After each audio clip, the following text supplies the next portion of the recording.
l'histoire et la carrière de père de la discipline de relations internationales en RDC. Le patriarche Diocatan Gaspard étant le pionnier de la discipline, né en 1942, il nous a quittés en 2021. Je ne pouvais conclure cette année sans célébrer celui qui a guidé mes premiers pas dans le domaine de relations internationales de 2014 en 2015. Malgré le poids de l'âge, sa passion pour la transmission du savoir restait intacte. Avec une morale irréprochable, il était souvent assis sur une chaise en plastique. Il pouvait enseigner durant 4 heures sans faiblir dans le réfectoire du Home 30, utilisé alors comme auditoire. Physiquement, l'âge se faisait parfois sentir, mais intellectuellement, il voulait absolument savoir ce que chaque étudiante et étudiant avait retenu du cours. Lors de l'examen, vous avez appelé par 5 dans un groupe et vous m'avez demandé dans quelle partie du cours veux-tu être examiné? Et j'ai répondu, je veux examiner, je veux être examiné dans les facettes de la vie internationale. Dont la réponse est la vie internationale intégrale est régie à la fois par le principe et les règles du droit international public et privé. La vie économique internationale est encadrée par le principe et les règles spécifiques de relations internationales économiques ou financières, exemple l'Organisation mondiale du commerce. La vie socio-culturelle internationale est réglée par divers environnements internationaux, bi- ou multipolaires. Exemple, l'UNESCO. Tout cela a été tiré de votre ouvrage de relations internationales G1 dans les éditions Sirius en 2009 dans la page 5, dont je retiens encore à cœur. Cela a été ce que je retenais de ces grands tomes qui est un pionnier, qui est le patriarche de la discipline de relations internationales ici en RDC.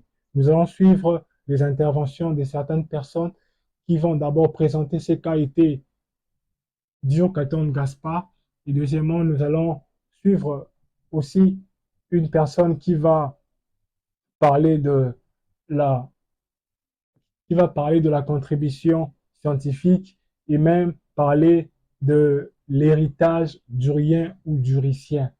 Donc, nous allons suivre premièrement Madame Kagir qui va nous parler, qui va présenter le professeur Dur qui est un père pour lui biologique. Nous suivons Madame Kagir, la fille biologique du feu professeur Dur Katon.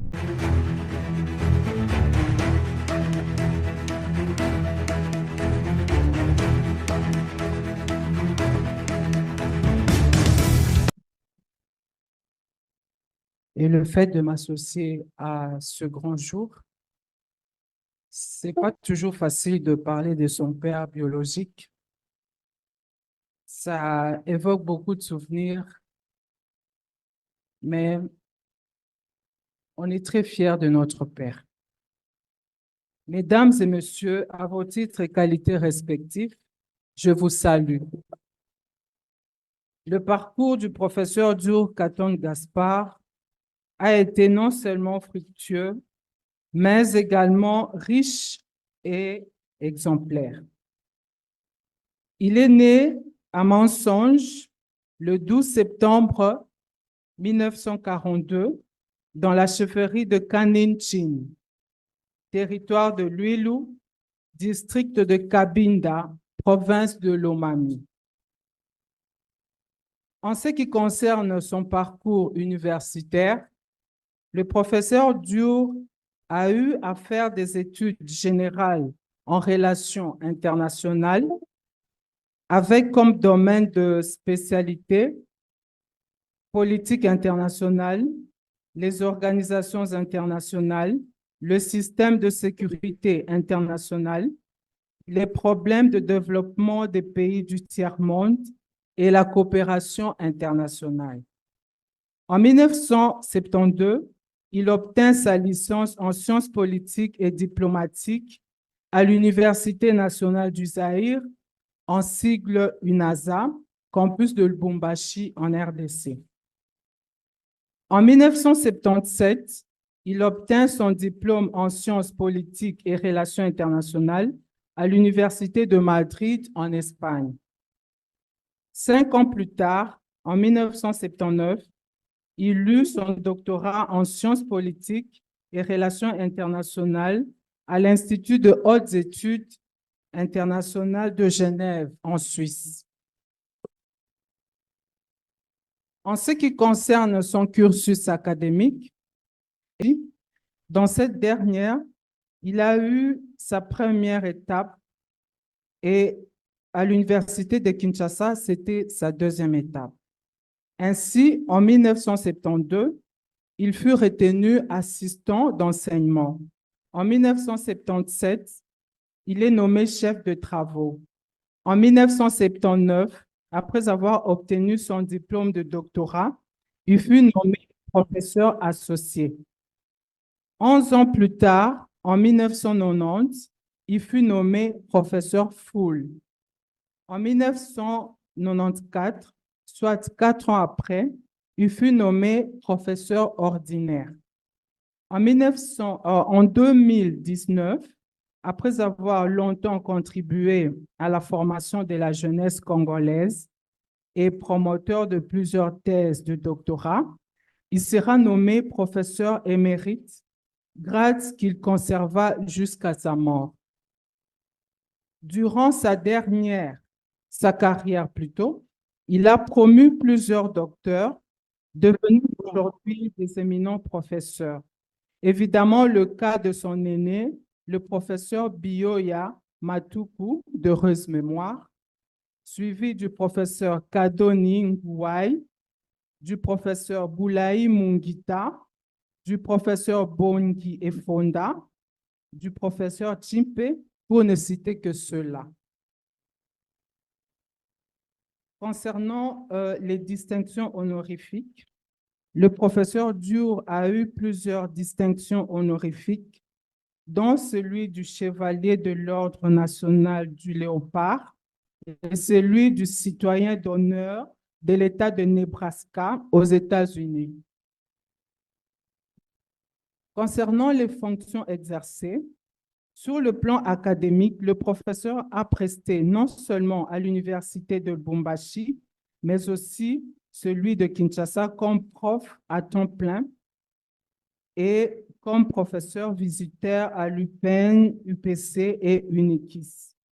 De 1978 en 1981, il fut chef de travaux au département des relations internationales de Lubumbashi. De 1981 à 1982, il fut secrétaire général administratif de l'ISDR Bukavu. De 1982 à 1990, il a exercé les fonctions de directeur général de l'ISDR. À cette institution, le professeur Diour s'était distingué par son travail à la réalisation des projets divers relatifs au développement, notamment planification régionale, protection de l'environnement, promotion sociale, aménagement du territoire et autres. À cet effet, ce brillant passage à la tête de l'Institut supérieur de développement rural, en sigle ISDR, avait attiré l'attention du président de la République Mobutu Sese Seko et l'avait nommé vice-ministre à la recherche scientifique. Ce fut le début d'une longue et fructueuse carrière politique. Fonctions politiques. En ce qui concerne ces fonctions politiques, de janvier à avril 1990, il fut vice-ministre à l'enseignement supérieur universitaire et recherche scientifique, en sigle ESURES. De mai 1990 à 1994, il fut ministre de l'Environnement, Conservation de la Nature et Tourisme. Dans ce cadre, il avait contribué à la politique de gestion des parcs nationaux et sera la personnalité politique qui a à qui la RDC doit la création du parc des mangroves de Mwanda au Congo central et l'ouverture du parc des Poulous dans la province orientale. Il a eu Il y a lieu de signaler qu'ici, qu'en quittant ce ministère, il avait laissé 60 000 $ américains dans la caisse du fonctionnement de ce ministère. De 1994 à 1995, il fut vice-ministre à la coopération internationale où il a cumulé 2 mandats. En 1996, il fut premier vice-président du Front commun de nationalistes, FCN, de l'Union sacrée de l'opposition radicale et alliée, USORAL, USOR et USORAL, parti politique de regroupement politique. En 1998, il était directeur de cabinet du ministre aux Affaires étrangères et de la coopération internationale. En 1999, il fut directeur de cabinet du commissaire général du gouvernement chargé des affaires de la MONUC, actuellement MONUSCO. En 2001, il fut directeur du cabinet du ministre du Travail et de Prévoyance sociale. En 2002, il fut membre fondateur du bureau politique du Parti du peuple pour la reconstruction de la démocratie, en sigle PPRD. En 2003, il était désigné député national de transition. De 2006 à 2011, il était élu député national, élu du président de la sous-commission parlementaire des affaires étrangères.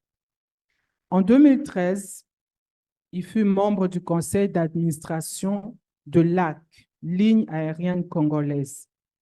En ce qui concerne ses publications scientifiques, le professeur a eu à rédiger plusieurs ouvrages et articles. Nous allons épingler quelques-uns, vu le temps qui nous est imparti.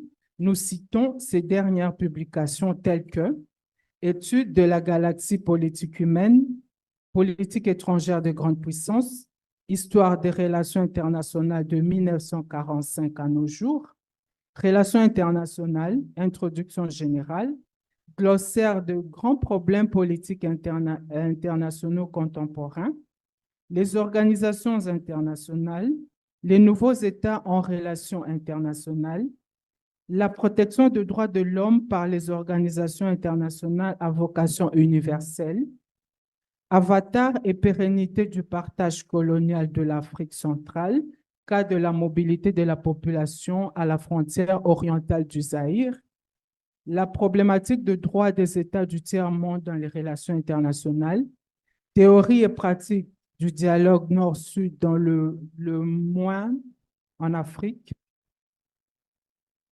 les origines juridico-diplomatiques de la République du Zaïre, le dialogue nord-sud, dialogue des sourds et hypocrites, contribution de l'OUA au problème des réfugiés africains et la protection diplomatique belge dans l'affaire de l'UMHK, Union minière du Haut-Katanga. De plusieurs associations telles que la Société savante zaïroise des sciences politiques en sigle ASPO, l'Association des anciens des instituts universitaires de hautes études internationales de Genève, l'Association des anciens étudiants de l'Espagne. Il était également conférencier à la Conférence nationale souveraine, CNS, et fut désigné rapporteur général adjoint de la Commission sciences et technologies. Le professeur Diour a eu à assister à plusieurs séminaires, colloques, conventions et conférences de par le monde dans les 5 continents. Que l'âme du feu professeur Diour Katon Gaspard repose toujours en paix. Merci pour votre aimable attention. Nous invitons le professeur Jean-René Bongui. Bonjour à tout le monde. Le modérateur me dit que j'ai tout simplement 10 minutes. Je vais m'efforcer pour pouvoir ramener le tout dans le timing imparti. Je tiens d'abord à remercier les organisateurs de cette journée, puisque c'est une tradition que nous allons instaurer dans notre département pour honorer et nous rappeler de ceux-là qui ont vécu et qui ont marqué de leurs empreintes le développement de la science des relations internationales. Et cette tradition universitaire qui s'instaure désormais dans notre département pourra continuer et maintenant et pour l'avenir. Quant à moi, adepte, disciple et produit scientifique du professeur Diouf Katom, de qui j'ai tout reçu, la formation. J'étais d'abord son étudiant à l'UNASA campus de Lubumbashi, qui deviendra plus tard Université de Lubumbashi. Encadrement scientifique comme son collaborateur principal, comme assistant, et finalement chef de travaux. Et enfin, n'est-ce pas, j'ai été son produit puisque c'est le promoteur de ma thèse de doctorat. Et ne pas prendre la parole ce jour dans cette salle équivaudrait, n'est-ce pas, à un acte de haute trahison qui aurait pu me coûter comme à ce qu'on a qualifié de capitus du munitro maximus, c'est-à-dire la peine capitale, pour avoir été absent le jour où on honorait son maître. Je devrais être là et je suis là. Comme tout autre intervenant, je me vois presque dans le rôle que a joué autrefois Cicéron quand il défendait Arcus, n'est-ce pas, dans sa plaidoirie intitulée Pro Archia. Mais on pose la question à Cicéron. Mais pourquoi tu défends Archia? Il dit non, c'est monsieur à qui on refuse le droit de citer, le mérite, et je le fais à titre, n'est-ce pas? C'est un devoir, n'est-ce pas, moral. C'est une dette morale et que je suis obligé de le défendre.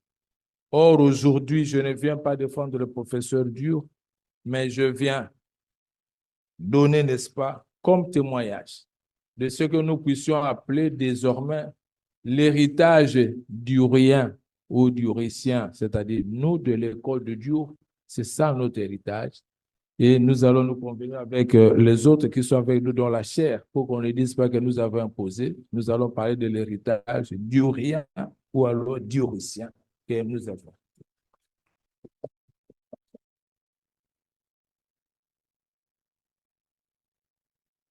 Alors, à travers le monde, n'est-ce pas, chaque discipline scientifique a ses maîtres.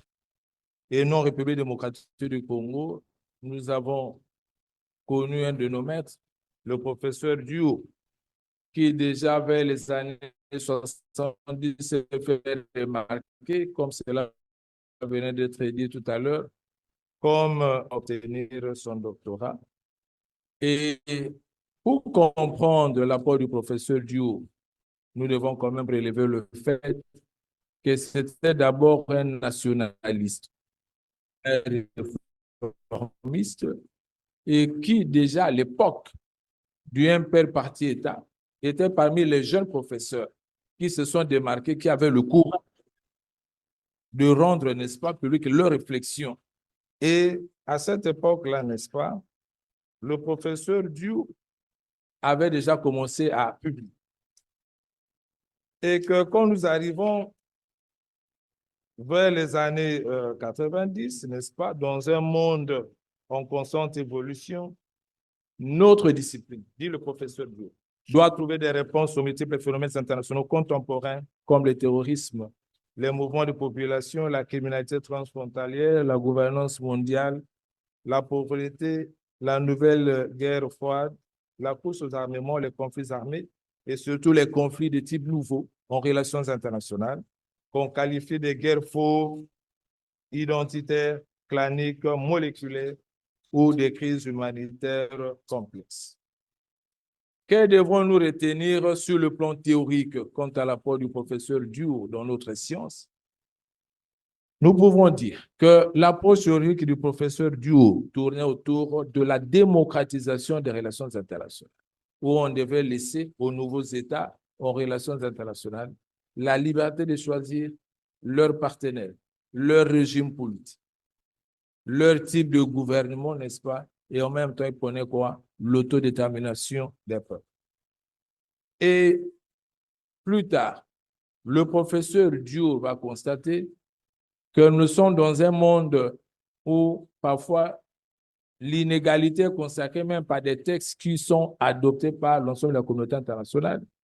Et il va citer l'exemple de la Charte des Nations Unies, où nous avons d'une part le principe de l'égalité des États, et en même temps, on reconnaît un groupe d'États, n'est-ce pas, le droit de veto qui constitue, n'est-ce pas, une exception au principe de l'égalité. Donc, c'est déjà une contradiction au sein, dans le texte de base, n'est-ce pas, que la Charte des Nations Unies qui a été ratifiée presque par tous les États membres des Nations Unies. Alors, le professeur Diou insistait sur la compréhension des enjeux politiques, stratégiques solides du monde, sans lesquels, n'est-ce pas, pour qu'on puisse les comprendre, il faut aller un peu plus loin, pousser les connaissances théoriques, historiques et géopolitiques du monde, et avec, n'est-ce pas, sans négliger les échanges économiques, juridiques dans le concert de nations. Dans le souci d'assurer une bonne base aux étudiants qui sont venus pour apprendre les relations internationales, le professeur Diou a privilégié et donné cours en première année. Et je lui pose la question, une fois, je dis, mais professeur, vu votre âge, pourquoi vous voulez donner cours en première année? Et il dit, nous devons investir dans l'étudiant. Déjà, l'étudiant qui vient en relations internationales doit avoir une base solide, doit avoir des connaissances et qui vont lui permettre de comprendre plus tard les autres matières qui seront dispensées. Et à cette époque, nous n'avions pas encore le programme actuel. Et déjà, au niveau de première année, l'étudiant était initié à des notions sur les relations internationales, la négociation internationale, la géopolitique, la géostratégie, la mondialisation, ainsi de suite, qui deviendront plus tard, comme aujourd'hui, des matières tout entières. Aussi, un élément important que nous devons retenir dans l'apport théorique du professeur Diou, c'est quand il parle, n'est-ce pas, en abordant les grands problèmes internationaux contemporains. Le professeur Diou parle de l'hyperpuissance américaine et il relève que cette hyperpuissance américaine subit aussi des limites, des contestations, des limites imposées par la Charte des Nations Unies, mais aussi la volonté de certains États à ne pas pouvoir se laisser dirigé ou dominé par les États-Unis d'Amérique, notamment la Corée du Nord, l'Irak, et ainsi de suite. Pour dire que même l'hyperpuissance américaine dans les relations internationales a des limites. Le professeur Diou, mon maître, considérait les relations internationales dans la même lignée que d'autres auteurs comme Huizinga, n'est-ce pas? Que les relations internationales, c'est une science carrefour. Et que celui qui vient ou qui apprend les relations internationales doit avoir des notions de droit, les notions d'économie, les notions, n'est-ce pas, même de la mathématique, la statistique, la démographie, et ainsi de suite. Puis c'est une science carrefour où il y a, n'est-ce pas, toutes les tendances et où il y a toutes les questions internationales qui sont posées. Et il insistait pour la théorie que toute théorie en relations internationales doit suivre un processus de validation qui consiste à vérifier, expérimenter la formule et raisonnement proposé par un auteur ou un groupe d'auteurs et en même temps accepter la formule ainsi proposée par un nombre raisonnable de spécialistes qui s'y référeront fréquemment dans leur analyse des faits. Sur le plan pratique, puisque mon intervention, c'est il faut relever ce que le prof Diou a apporté sur le plan théorique, mais en même temps sur le plan pratique. Et sur le plan pratique, je peux, puisqu'il y a beaucoup d'éléments, mais je peux les résumer. Le professeur Diou a été partisan de la professionnalisation de l'enseignement. C'est-à-dire, il faudrait qu'on puisse amener l'étudiant à pouvoir lier la théorie à la pratique. C'est ainsi qu'il encourageait, n'est-ce pas, les stages pratiques qu'effectuaient les étudiants, mais dans une autre formule, c'est-à-dire on devrait suivre les étudiants et les amener, n'est-ce pas, là où ils devraient aller et en même temps voir, n'est-ce pas, qu'est-ce qu'ils apprennent pendant la période de stage pour que ça soit bénéfique à l'étudiant. En même temps, sur le plan pratique, le professeur Dou s'est posé la question un jour, nous étions sur lui à la maison, il dit, mais je constate quelque chose. Il dit, mais Monsieur Bongui, il m'appelait toujours Monsieur Bongui, ce professeur qui m'a jamais la question de savoir si j'étais de quelle province. Si je venais de quel milieu, le professeur Dou ne m'a jamais posé cette question pour savoir si j'étais de l'Est et de l'Ouest ou du Centre. Jamais. Mais il me pose la question de savoir, mais Monsieur Bongui, est-ce que vous pouvez me citer au Congo un spécialiste de la Belgique, un spécialiste du Rwanda, un spécialiste du Gabon, un spécialiste du Maroc? Je dis à ma connaissance, professeur, je n'en connais pas. Il dit, c'est ça la grosse erreur ici chez nous. Nous devons favoriser dans la formation des relations internationales, au lieu que ça soit tout simplement des généralisations, que nous puissions privilégier ce qu'on appelle de area studies, c'est-à-dire les études régionales, où nous avons un spécialiste pour l'Afrique centrale, spécialement pour l'Ouganda, spécialement pour le Burundi, et ainsi de suite. Mais nous nous limitons, n'est-ce pas, toujours au niveau international, au niveau un peu beaucoup plus élevé. Et je pourrais même voir dans cette salle, si je peux poser la question sur ton nom, mais s'il y a un spécialiste du Kenya, un spécialiste de l'Afrique du Sud, un spécialiste. Non. Et on ne devient pas spécialiste tout simplement si on a passé peut-être un temps dans un pays. Non. Une fois au local 2 de notre faculté, le professeur Lukiana, revenant des États-Unis, a tenu une conférence pour faire la restitution de son séjour. Et le professeur Lokolo, chef du département, pose la question aux étudiants, mais qu'est-ce qui se passe au local 2? Les étudiants lui répondent que le professeur Lukiana vient de rentrer des États-Unis. Lokolo se déplace de son bureau. Il vient vers le local 2. Il apostrophe le professeur Lukiana. Et les deux s'entretiennent. Il dit, mais tu me surprends, tu viens parler des États-Unis. Le meilleur spécialiste des États-Unis dans ce département, c'est moi. J'ai étudié aux États-Unis, j'ai vécu aux États-Unis. Mes enfants sont nés aux États-Unis. Mais est-ce que cela suffit pour qu'on puisse dire qu'on est spécialiste des États-Unis?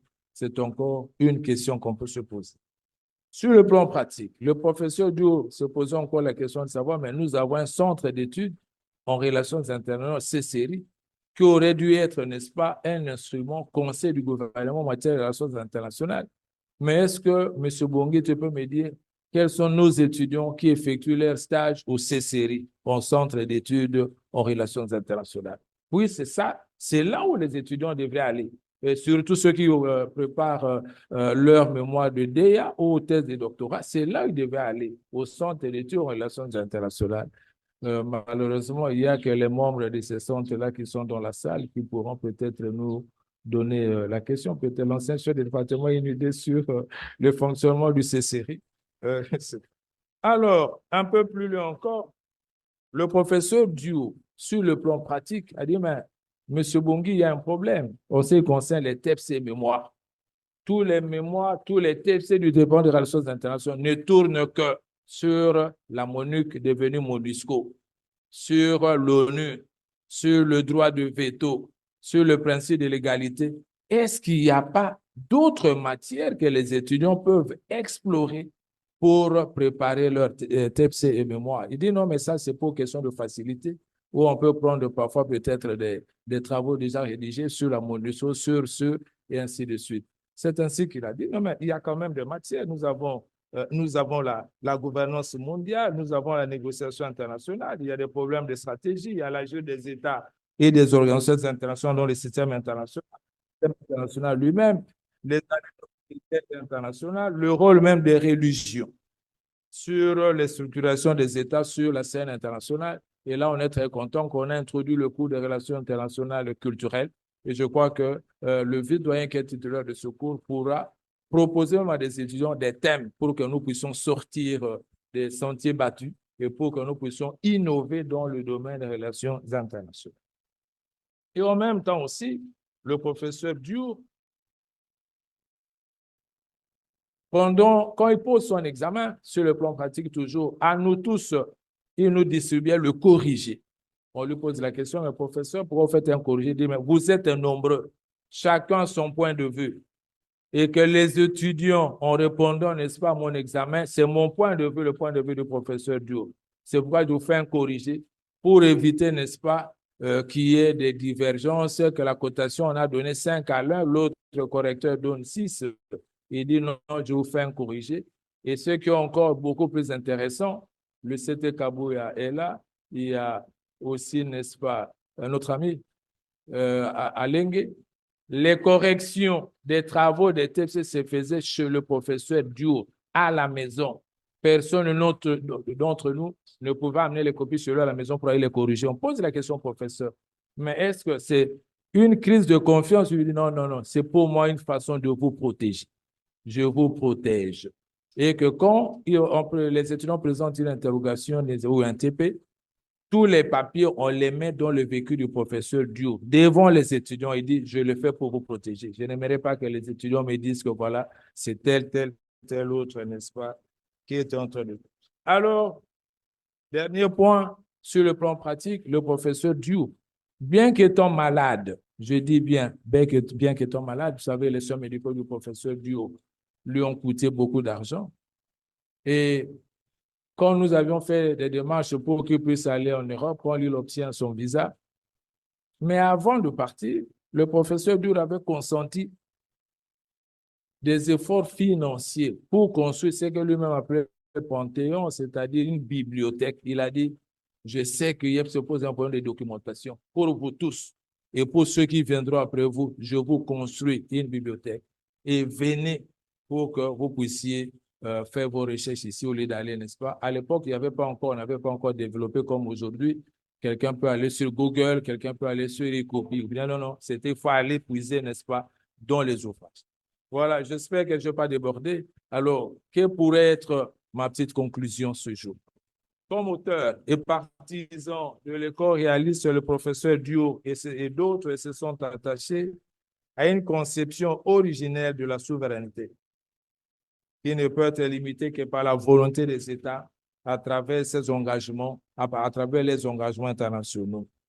Et il insistait sur une souveraineté exercée par des hommes d'État, disposant des leviers essentiels de la politique étrangère et agissant de manière rationnelle dans la défense des intérêts nationaux. Prof. Dio, partisan de l'effort réaliste, défenseur de l'intérêt national, et il insistait pour que nous puissions donner un contenu au terme international qui souvent, n'est-ce pas, on confond avec les intérêts particuliers, mais que nous puissions donner un contenu dans le concept international.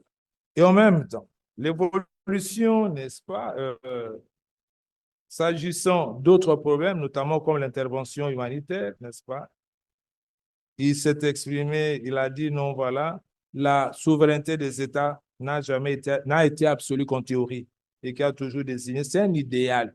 Souveraineté, c'est un idéal platonique plutôt qu'une réalité qui s'érode au jour le jour. Et que l'État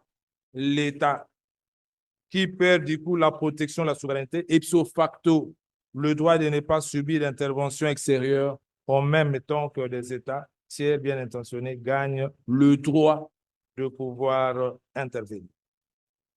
Et par ces idées, n'est-ce pas, le professeur Dio faisait toujours des propositions pour l'innovation, pour un développement, n'est-ce pas, théorique de la science des relations internationales en République démocratique du Congo, et pour que nous puissions, n'est-ce pas, arriver à nous démarquer de ce que les autres ont publié et de ce qui se fait, n'est-ce pas, ailleurs.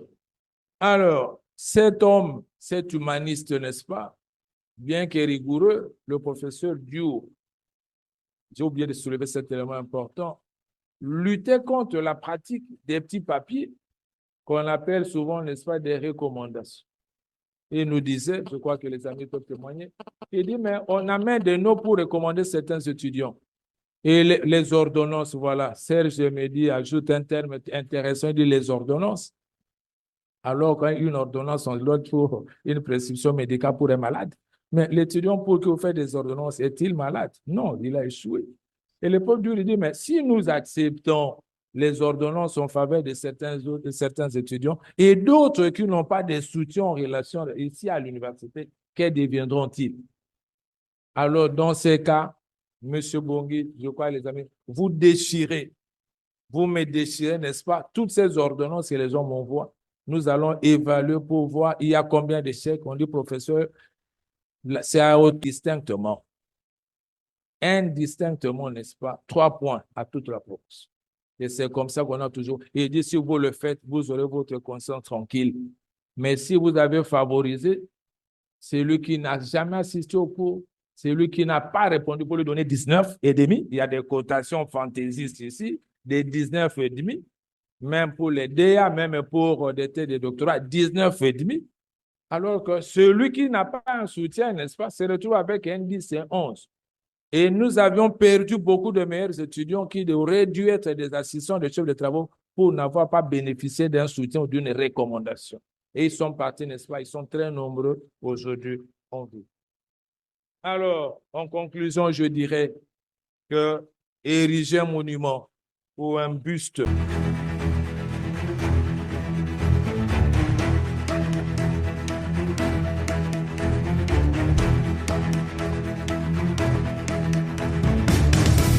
Du professeur Diop Katong, et son souhait était d'enseigner les relations internationales dans toutes les facultés en RDC. Un impératif. Le moment est peut-être venu d'intégrer l'enseignement de relations internationales dans toutes les facultés universitaires de la République démocratique du Congo, comme cela a été fait pour le civisme et développement.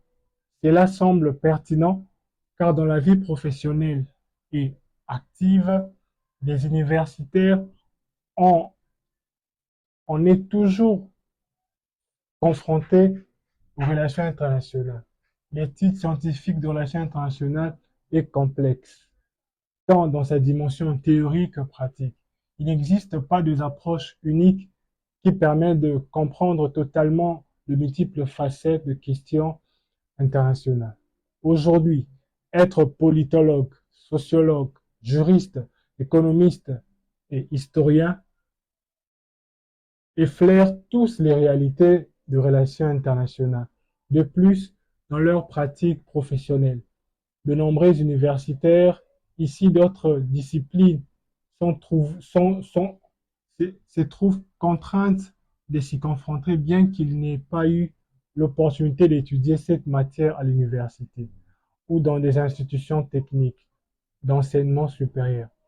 Avec la mondialisation, la vie des acteurs étatiques et non étatiques oblige chacun à maîtriser les bases de ces disciplines complexes et constantes et en constante évolution, pour des intérêts réciproques, qu'ils soient individuels ou collectifs. Dans ces jeux d'équilibre et de déséquilibre politiques et socio-économiques, ceux qui connaissent non seulement les règles, mais aussi les stratégies en sortent gagnants. L'exercice du pouvoir politique sur l'échiquier international, devenu mondial et globalisé, impose à tout État moderne un minimum de connaissances en relations internationales. Cela a été ce que j'ai retenu personnellement de son ouvrage de relations internationales de jeu 1. Et en conclusion, c'est un impératif vital. Dans ces manières, je viens de faire mention, a grandement contribué à la préparation de décideurs politiques pour leurs travaux sur la scène internationale. Merci à vous de nous avoir suivis. C'était The Story of My Memory, une tranche qui passe en revue l'histoire et la carrière de pionniers, de patriarches de relations internationales ici en République démocratique du Congo. À la prochaine.